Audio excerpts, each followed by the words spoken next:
Hi everyone, welcome to the Highlights from Ukraine podcast, your daily audio summary of the latest news reported in the Ukrainian media. My name is Artem, and here is the news. For 531 days, Ukraine stands strong against the Russian invasion. US President Joe Biden approved the training of the Ukrainian military on American F-16 fighter jets, reports Ukrinform. Pentagon deputy spokesperson Sabrina Singh stressed that Denmark and the Netherlands are leading the training process and the US won't share any further details of the future training of Ukrainian pilots. Ukraine will receive about 30 of the 50 Leopard 1 tanks purchased by the Rheinmetall arms concern from the Belgian company OIP Land Systems, reports Espresso. The German media Handelsblatt, with reference to sources, informed that Rheinmetall purchased 50 Leopard 1 tanks from the Belgian company OIP Land Systems, after which they will be repaired at the concern's factories in Düsseldorf, Germany. 30 out of 50 battle tanks will be delivered to Ukraine after that. Two unidentified drones attacked Moscow, reports Ukrainska Pravda. The city mayor Sergei Sobyanin said that on the night of August 9th, Russian air defense forces allegedly shot down two drones on the outskirts of Moscow. The Russian telegram channel Shot informed that two combat drones entered Moscow simultaneously from two directions, from the southwest and from the south. Later, the Russian propaganda publication TASS, with reference to the Ministry of Defense, reported that two drones tried to attack objects in the suburbs of Moscow, but were allegedly shot down by air defense.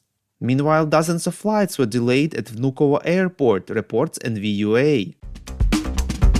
We would really appreciate if you could rate us, ideally with 5 stars, in the app where you're listening to this podcast, Google Podcast, Apple Podcast, Spotify, or others.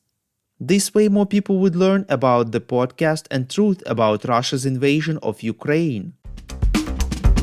President of Ukraine Volodymyr Zelensky informed that rescue operations in Pokrovsk, Donetsk region after yesterday's missile attack by Russian forces have been completed.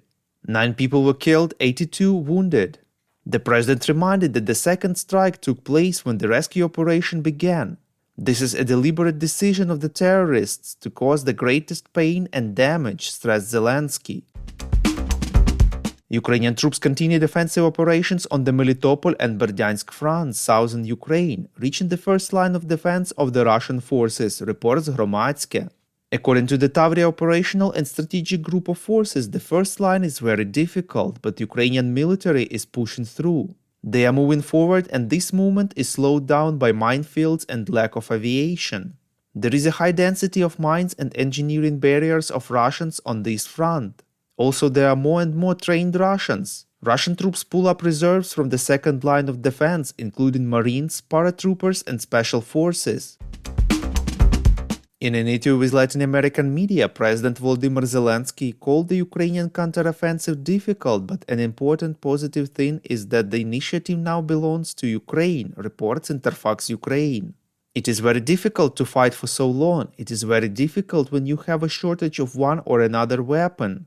All this is very difficult because this is a war. I just know that it is difficult for us, but I know for sure that it is more difficult for Russians. There is fatigue in our eyes, and in their eyes there is fear, said the president. Law enforcers exposed MP from Servant of the People Anatoly Gunько for receiving a bribe, reports Ukrainska Pravda. According to media sources, among law enforcers, together with 2 accomplices, Gunько received a reward to resolve the issue of leasing state lands of the National Academy of Agrarian Sciences for $85,000 to an entrepreneur. At the same time, the head of the Servant of the People faction in Verkhovna Rada, David Arachamia, initiates the expulsion of another MP, Bogdan Torokhtiy, from the faction and calls on him to resign. Journalists of Bigusin4 recorded how Torokhtiy uses the Mercedes purchased in March 2023 and found evidence of him going to sea to Bulgaria for vacation during martial law, when men are officially forbidden to leave the country. According to Arachamia, Torokhtiy had time to explain his behavior during the war and tried to at least somehow rehabilitate himself, but he did not do this.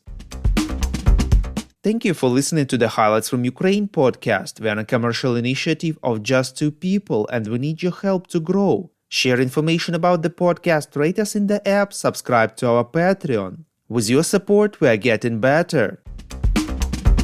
We call on you to demand from governments of your countries to impose the toughest sanctions possible on Russia and its citizens to stop their invasion of Ukraine.